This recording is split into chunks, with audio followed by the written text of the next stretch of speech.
Olá, já está no ar o N-Blogs para todo o Brasil. Um alô para você que assiste a gente nos Estados Unidos pela Record Internacional. Muito obrigada pela companhia aqui no programa. E olha, por dia, 3 pessoas são internadas por intoxicação em São Paulo. Um pequeno descuido com a alimentação pode levar à morte. Alimentos, remédios, produtos de limpeza, fontes perigosas de intoxicação. Por dia, 3 pessoas são internadas por envenenamento ou intoxicação. Entre os adultos, os homens representam os mais afetados. Só em 2011 foram registradas 951 internações causadas por ingestão de alimentos estragados e produtos químicos ou inalação de gases tóxicos. Ou seja, quase 80 pessoas foram internadas por mês só no ano passado. Desse total, 29 vítimas não sobreviveram. Nós temos as intoxicações alimentares, intoxicações por detergentes, água sanitária, desinfetantes, intoxicações por medicamentos e as intoxicações intencionais, que são intoxicações com agrotóxicos, com medicamentos em tentativa de suicídio, homicídio e mesmo as intoxicações com drogas lícitas e ilícitas. Para ajudar, então, você a se tornar um cidadão vigilante, eu converso agora com o Ricardo Antônio Lobo, que é gerente da Vigilância de Produtos e Serviços de Interesse da Saúde da Prefeitura Municipal aqui de São Paulo. E também está com a gente o blogueiro convidado Eduardo Marini, do portal R7. Obrigada pela presença. Bem-vindos ao N-Blogs. Esse programa é um programa para ajudar o cidadão, o consumidor, a ficar mais atento e na hora de comprar, de usar um serviço e também na hora de reclamar dele, né, ou tentar melhorar essa situação. No caso da intoxicação, nessa contaminação em casa, quais são os piores riscos aí dentro de casa? Dentro de casa a gente vai ter os grandes problemas com os produtos que a gente tem no nosso dia a dia, né? Como foi bem colocado pela reportagem, a questão dos saneantes, dos produtos de limpeza, né, acondicionados em locais inapropriados, né, onde a criança, que é o que tem mais, o mais vulnerável em relação àquela situação, por não conhecer muito bem o serviço, né, o mal que aquilo pode dar, ele pode tomar inadvertidamente, achando que é um outro produto, um refrigerante ou algo por assim. Às vezes tem uma cor de rosa, é bonitinho, acha que pode ter um gostinho, né? Ia falar exatamente de fruta. Sobre isso, doutor. Os detergentes e desinfetantes hoje eles estão super cheirosos, saborizados, atraentes, quase com cheiro. Então, o moleque chega ali, é morango, é pêssego, é limão e manda, né? Sim. Isso é importante, né?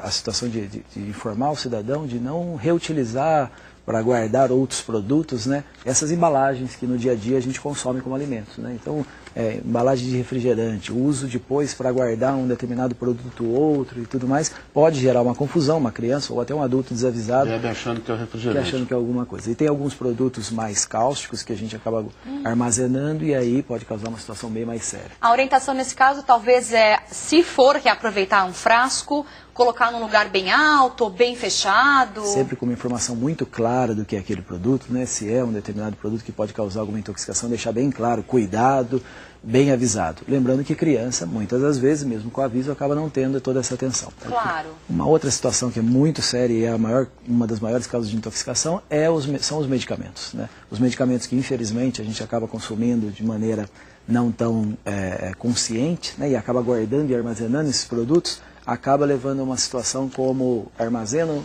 num lugar inadequado, baixo, e uma criança vai lá como se fosse uma bala ou qualquer outra coisa e acaba se intoxicando com ele também, né? Pode acontecer de uma... Até porque tem alguns medicamentos também que tem gosto bom, tem sabor. Exatamente, né? até um xarope fora de hora, um sabor, um cheiro mais atraente, enfim. No caso do adulto, está falando da criança, né? A gente sabe que a criança tem um outro discernimento sobre a realidade, até por ser criança. Perfeito. No caso do adulto, existe, no caso do medicamento, intoxicação por medicamento, até pela automedicação, isso pode acontecer? Sim, sem sombra de dúvida tem em grande quantidade, né? Pelo consumo inadequado, de às vezes não ter a informação adequada da quantidade que se pode utilizar, e dependendo de uma situação onde usa uma quantidade elevada devido a uma dor, talvez aquele não é o mais adequado, mas é o que ele encontra, porque armazenou, porque alguém comprou para ele, acaba consumindo um valor, uma quantidade em gramas maior do que... Tem um pouco do problema da nossa indústria de não vender o remédio fragmentado.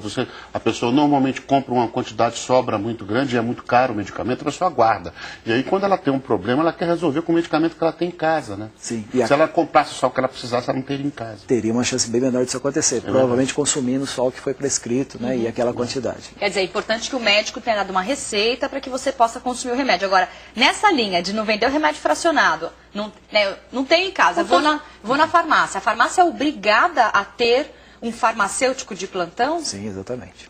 É o que a gente coloca bastante também informação para o cidadão, né, que um farmacêutico é o direito dele na hora de consumir um produto. Né? Ele vai comprar um medicamento, ele tem o direito de pedir a informação e de receber a informação do farmacêutico, o modo de consumir aquilo, como o médico prescreveu, ele vai esclarecer isso e vai dizer dos riscos, né, do uso inadequado desse medicamento, para que ele consuma da melhor maneira, para evitando outros riscos com o produto. A questão do fracionamento é algo que no Brasil a gente tem lutado há algum tempo, o Sistema Nacional de Vigilância tem colocado e pressionado bastante para que as próprias indústrias consigam produzir os medicamentos fracionados, né, e para poder disponibilizar para a população, mas infelizmente a gente tem uma quantidade muito pequena ainda de medicamentos fracionados. É uma pena isso. Né? A gente está falando aqui de dicas para o cidadão, é um guia que foi lançado aqui pela Prefeitura de São Paulo, já existe há algum tempo. Essas dicas, elas servem, embora sejam dicas aqui da Prefeitura de São Paulo, servem para o Brasil inteiro. São dicas de comportamento, são dicas de como fazer você se prevenir de problemas de saúde ou até fiscalizar certos estabelecimentos, né? Então, nessa linha, a gente falou um pouquinho de medicamento, vamos falar um pouquinho voltar para a alimentação. Porque a alimentação, às vezes você vai no supermercado e você não repara numa coisa básica que é a higiene do supermercado. Às vezes até o produto está na validade, né? O que a gente tem que olhar e o que é proibido no caso de sei lá, o que eu não posso comprar de jeito nenhum no mercado? Então, o cuidado principal em qualquer local que você entre para consumir ou adquirir um produto, e no caso específico do supermercado, é o que foi colocado para você, né? A questão da limpeza e higienização. Se você imaginar que o local onde está acesso ao público está mal higienizado, né, está sujo, imagine em alguns locais onde ele tem menos contato com o público, onde ele armazena esses produtos. Lá no fundo, na área de carne. Pode estar bem pior. Né? Então a observação principal é essa. E os cuidados com os alimentos que têm o maior risco. Né? São os alimentos que devem estar ou em temperatura quente ou em temperatura fria. Né? Esses alimentos, principalmente, têm uma fragilidade maior, né, de causar, em condição de armazenamento inadequado, algum problema à saúde. E como nada na vida é só bom, é só ruim, né, doutor? Essa coisa, a fiscalização sobre essa questão dos alimentos aumentou um pouco nos últimos anos. E aí o que está acontecendo com isso? Quando os alimentos chegam, os alimentos e qualquer outro produto, sobretudo os alimentos, chegam próximo da questão da validade, os supermercados passam a colocar o produto em promoção. Isso. Então a gente tem comprado muito produto, às vezes barato, a gente leva, olha, tá barato isso aqui, um produto que você gosta. Chega e ele vence logo depois. Se eu tomo um susto, alguém em casa fala assim, isso aqui já venceu. Tu fala, pô, mas eu comprei anteontem. Porque estava realmente barato, porque já estava próximo do vencimento. E nesse caso, tem como fazer alguma... Isso pode ser denunciado, registrado em algum órgão, ou aí depende do consumidor que comprou próximo da validade? Acho que as duas situações. Em relação à validade, né, o local pode vender o produto até a data da validade. O que nós temos que ficar bastante atento, isso é uma boa observação, que muitos produtos são colocados próximo à validade, fora da gôndola onde ele fica armazenado, porque está próximo da validade, porém é irregular, totalmente irregular, tirar um produto que deve ficar refrigerado e trazer para o meio de um corredor, como acontece, a vigilância sanitária acaba vendo muito isso, né, por promoção. Então isso é totalmente irregular. Ou seja, vender o produto dentro da validade é o que tem que ser feito. Porém, o cidadão tem que ficar muito atento quando ele vai consumir e ficar atento com as promoções, porque pode ser a validade muito próxima realmente. Você falou de uma coisa importante, alimentos que têm que ser conservados de uma temperatura quente ou muito frio. Os congelados. Sim. Eu estava lendo alguma coisa no guia sobre cuidado com aqueles congelados que estão grudados um no outro. Vamos explicar para quem está em casa? Porque isso é muito importante, a gente acaba não percebendo. Vamos explicar isso. A questão da observação do cidadão, né, no dia a dia, é algumas dicas que o guia dá em relação a...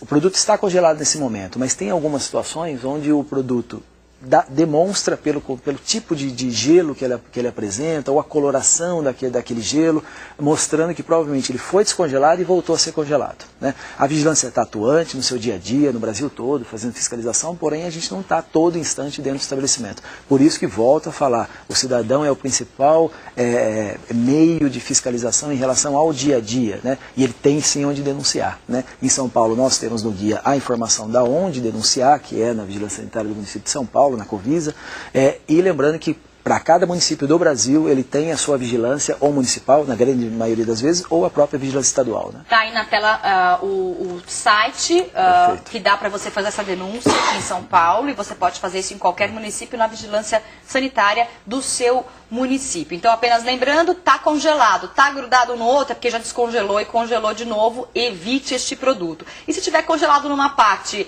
e meio macio em outra parte, é porque também o congelamento não foi perfeito. Então, evite também este produto. Vamos seguir aqui